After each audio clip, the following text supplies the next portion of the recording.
Hey guys and girls, Shawn Lonkert here, your host of the Mystic Paranormal podcast on the Midnight Highway. Today's going to be a little different. As you can see, I'm in hospital clothes. You can look around.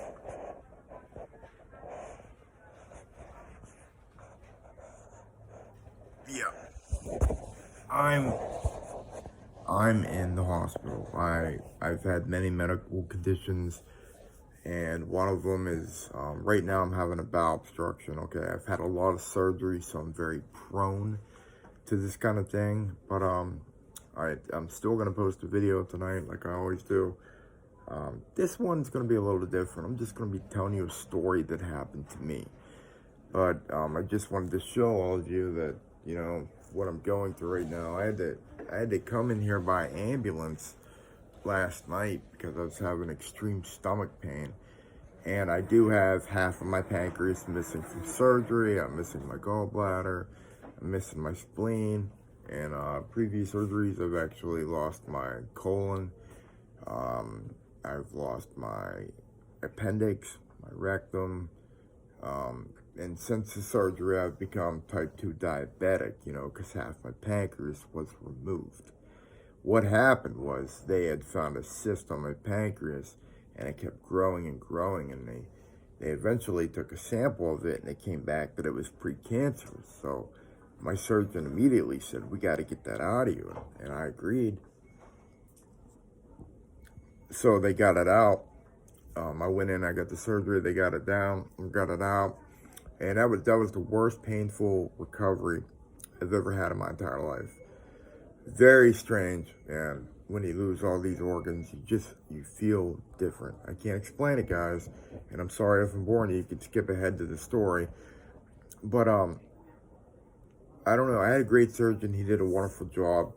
I got off the table. I lived, but the pathology report came back, and that pathology report said that my cyst was a pseudocyst. It wasn't even precancerous. So basically, all we would have had to have done was remove the cyst. Instead of that, I've lost healthy organs. I lost a gallbladder. That was healthy. I lost a spleen. That was healthy. And half of my pancreas, which was a little damaged, but still, for no reason, I lost all them organs. So I'm definitely following up on that, if you know what I mean. All right, but I'm gonna go ahead and get into the story now, guys. Basically, I lived in this greenhouse. I call it the greenhouse, right? And it was a 2-story building, and it was in East Liverpool, Ohio, and it was green on the outside. That's what we call it, the greenhouse. It was painted green. And it was around 1990, I believe. Me and my sister were very, very young. And keep in mind, my dad worked nights. So at nighttime, at 11:30, he'd be getting ready to go to his 12 o'clock in the morning to 8 o'clock in the morning shift. He worked out on the river and loaded trucks and unloaded trucks and barges and all that. Did a lot of hard, dangerous work down there. Well, the first night we moved in, okay, we didn't quite get everything set up. It's very hard, it's just me, my mom, and my sister, and my mom can't lift much, and neither could me and my sister at that age. Well, we got to get a bed up in Jamie's room. That was my sister, and that would have been bed for the night. My mom was taking a couch. There was nothing in my room, so I was like, I'm not crawling up in bed with you. I said, I'll take a lot of blankets and I'll just sleep on the floor, like right below your bed. And that's what I did. I made like a nice little area to sleep in, and I was sleeping there. I went to bed, and I drifted off to sleep, Well, I woke up, and when I woke up, it was pouring down rain, okay? It was pouring down rain. And for some reason, I got this very eerie feeling that something was watching me. And if I moved or coughed or anything, it would really bring its attention towards me. So I was really spooked out, man. I was really spooked. So eventually I laid over I was on my side looking in towards the bed, so I couldn't see anything out behind me. I was tucked into the bed.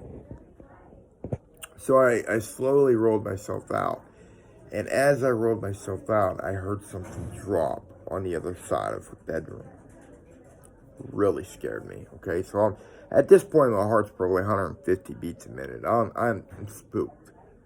I don't want to say, Jamie, are you awake or anything like that. I don't want to make any noise whatsoever.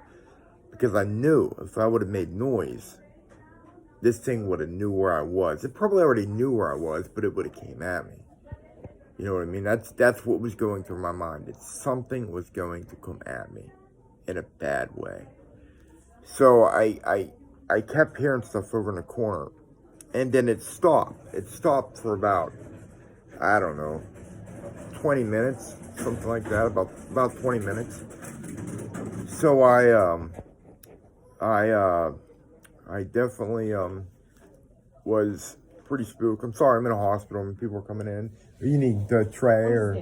Okay, can I just keep these 2 drinks here? Okay, sweet. I think I got one more. Oh, what is this? Coffee, yeah. Yeah, I'll keep the coffee. Is that 2 coffees? Yep. Yeah, I'll take the other one too. Thank you, man. Sorry about that. I'm sorry, guys. That was just, like I said, I'm in the hospital. That was dietary coming in to take over my trays and stuff. I'm trying to think of where I was. Yeah, when I rolled out from where my bed was, my sister's bed, and it stopped for about 20 minutes. So I was flat on my back, and I was like looking around, and over in the distance there was a window. In that window, I could see the rain pounding down, okay? And then straight ahead was a dark, open door. There was no door that opened and closed. It was always just an open door. So I was just looking at that, okay? And then I would have had to go out that way. And to the right would have been my bathroom. To the left, I would have had to have went, and I would have had to make an immediate left to go downstairs. Because if not, I would have went into my bedroom, and then immediately to the right is my mom and dad's bedroom. Well, anyways, I bolted down the stairs with a blanket or blankets, and my mom was fast asleep on the couch. I could hear her snoring, and I boom, I went right under the bed, or right beside the couch, I should say, and I tucked myself against it as hard as I could, man. Covered my face up in the blankets, but where I ended up, at the end of the couch, there was like probably that much space where you could look out and you could see the bottom of the steps where I had just come from. And right to the left, like when you get to the bottom of the steps, if you go right, you're in the living room. That's where I am now. Or you could go left and there would be a kitchen. And in the back of the kitchen to the left would be a door that would take you to the basement. But anyway, I'm just trying to paint a picture of what this place looked like. Anyway, I remember hearing stuff in the kitchen, like paper ripping. It sounded like someone was taking sheets of paper and just ripping them in two for no reason at all. And I was really getting spooked, and I kept hearing this tapping. And I closed my eyes as hard as I could, man. I was up against that mattress, and I heard somebody walk up the steps of my house. Not down, like it could have been my sister. It went up. Something went upstairs. Very heavy weight on the stairs. More than me at the time. I think I was 10. More than me. Had a lot more weight than I did. Okay. And I said, screw it, man. The noises were getting so bad. I was trying to talk my mom a little bit to wake her up so she could call dad and see if he might be able to come home. And she wasn't waking up, man, at all. It's like she wasn't even there. It's like she was dead. That's what I could not wake her up. It was like an experience that was meant for me, that was going to stay that way. You know what I mean? It was going to be for me, no ifs and buts about it. I was going to experience it, and fate definitely ensured that. So I eventually grew a sack, and I got a little bit braver, even though stuff was going on, because I kept hearing paper ripping, and I was hearing even pop cans being thrown up against the wall. Stuff was being thrown up against the wall to where, like, Like I said, there was that much space at the end of the couch. If I would have looked out there and something was going against that wall, I would have been able to see it. So I get there and I'm looking, and the sound kind of stopped, okay? To where there was no sound. And then I just heard paper ripped. And then, guys, I kid you not,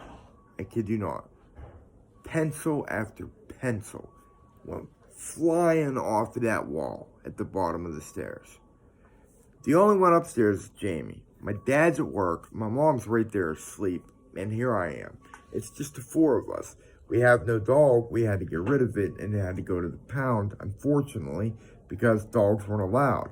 Now, I want to put in here a little note. I'm 40 years old now. I'm not 10. If a dog comes to my house and it needs my help, by God, it's coming inside. I'll never take a dog to the pound to get in my life, okay? I'll never do that. I'll rescue dogs from the pound. I have 2 pound puppies at home that are 10 and 10. 10 and 10. 10 years old. So I take care of my pups, guys. That's my favorite animal, and those are my buddies. And that's just that. I can't stand animal cruelty. And I just love animals, man. So where was I in the story? I'm trying to think here. I was looking out that thing between the bed or the couch and the little fireplace wall. It was part of the fireplace that was building there. To look, and I kept seeing pencils, poof, eating off of the wall and hitting the ground. I was like, what? And then cans, like empty soda cans, empty pop cans, banging off the wall. Like this is saying, dude, I know you're listening. I know you can hear me. I know you're awake. What are you going to do about it? And 10 years old, guys. 10. Your mom won't wake up. Your sister's comatose as well. Your dad's at work. You're the only one awake. You got school in the morning, but that don't even mean crap to you anymore. You got school in the morning, oh well. Big deal. What's out there? What's throwing those pencils? Did my dad somehow come home and I didn't realize it and he's had a very bad day or something? I don't know. Maybe he got fired or something and that's why he's ripping all this stuff up and throwing things. Well, it wasn't my dad, guys. He was still at work. I know that for sure. So I crawled back and faced against the couch. And I kind of said, listen, man. I said, just, can you cool it down tonight? You're scaring the hell out of me. You're really scaring me. I'm spooked out. I can't fall asleep. And I fell asleep. That was it. It was almost like magical. Poof, I fell asleep. I was out. Next thing I remember, the alarm's going off, and my mom's already up, and she's like, breakfast, got breakfast, let's eat. And I think it was like omelets or something like that. And I remember eating and explaining my story, and my mom is really mad because there was, and my dad just started coming home at that time too, and they both seen all the pencils on the floor, ripped up paper and pop cans scattered around, and they got pretty mad at me and Jamie. They thought that it was me and her, and guys, it wasn't me and her. It was something unknown, something paranormal that was throwing those things up against the wall. And I don't know what it was, but I did find this out. I did find out that greenhouse that we lived in, the owner, her husband lived in there and died in our house, in our section, because it was made into a triplex. Like there was a downstairs part, which was empty at the time of the sounds, and so was the left one. But the house was so big, it was like a little mansion, and there was basically 3 families could live in this greenhouse. That's how big it was, man.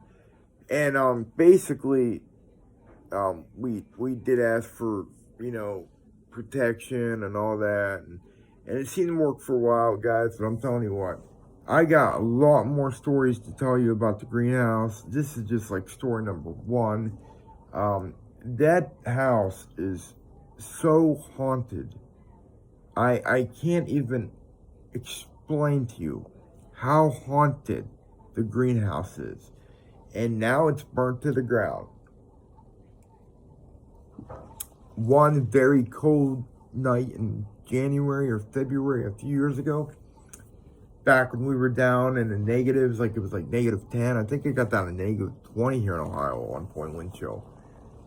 And that house burned up, and it was so crazy looking at it. I got a picture somewhere, I think, on another computer of me standing in front of this greenhouse that's burnt down. I got my hands in my pockets, and my wife thought it was an excellent scene, and she walked up behind me without me knowing it and took my photo, and it was magical. It was perfect. But I thought, where's the spirits going to go now that are in there? Are they still there? Are they floating around? Do they see me right now and maybe recognize me and come back with me? I had all kinds of thoughts like that. I did not know. That's one thing I wonder is if a house burns down and ghosts dwell in it, what happens to the ghost? Seriously, what happens to the ghost? I couldn't tell you. I don't know. Maybe that's just not enough to kill them, or maybe it's a defensive weapon that they have. I don't know. I used it against them, though. I used it for my benefit, and it worked. I was able to capture them, do what I did, and I'll tell you what, guys. The next story I'll tell you about. Well, I'll tell you one quick one about the greenhouse. We had just got a Christmas tree in there. I believe it was like the first Christmas there. Yeah, we just got a Christmas tree. It was nice. It was sitting there. And then at night, when we'd be sleeping, see, it got to the point where we were hearing so many sounds in our house.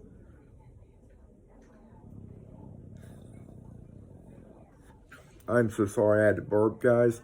That's good, because it's been all trapped in my abdomen. So moving gas is good for me.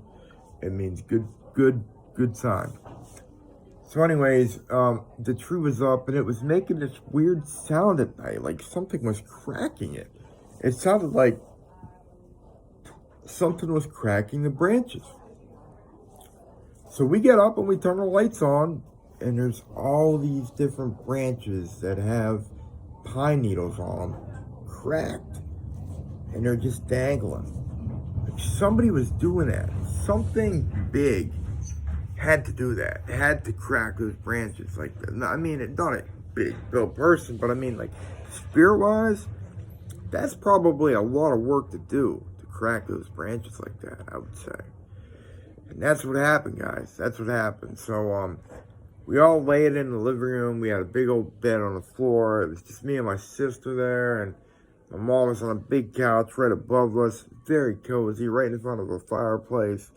But we had to look at them stairs that were coming down, and we had to look out, which I didn't like. I did not like that at all. So as we're going to bed, we said our prayers, and then me and Jamie are like, I don't know, Jamie, I don't know. That's what we were like. We were like, oh, I got a weird feeling about tonight. I'm like, so do I. And she's like, nah, nothing's going to happen. Nothing's going to happen. I'm like, yeah, no, probably not. Well, we get outside and it's black. It's black. Black is cold. My sister says, you know what?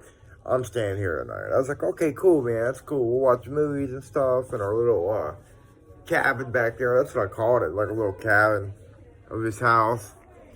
So we're back there, and everything's going good, and there's like a little door. It's like a triangular door that attaches to go down into this place, and we went down in it, and it was so weird because we went down in it, and the branches just started breaking again, and I was like, man, I'm so sick of this.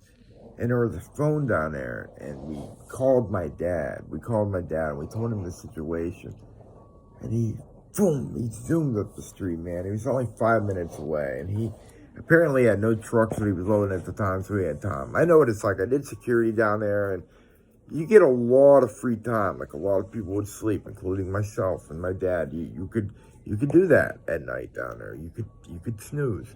So and set your alarm, and you know when the trucks are coming, and if they are coming, you hear them and it wakes you up.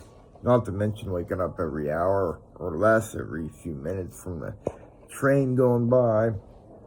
So he went up there. We came out of the room and everything, and he was asking us what we were doing. I said, Dad, so we had nothing to do with this.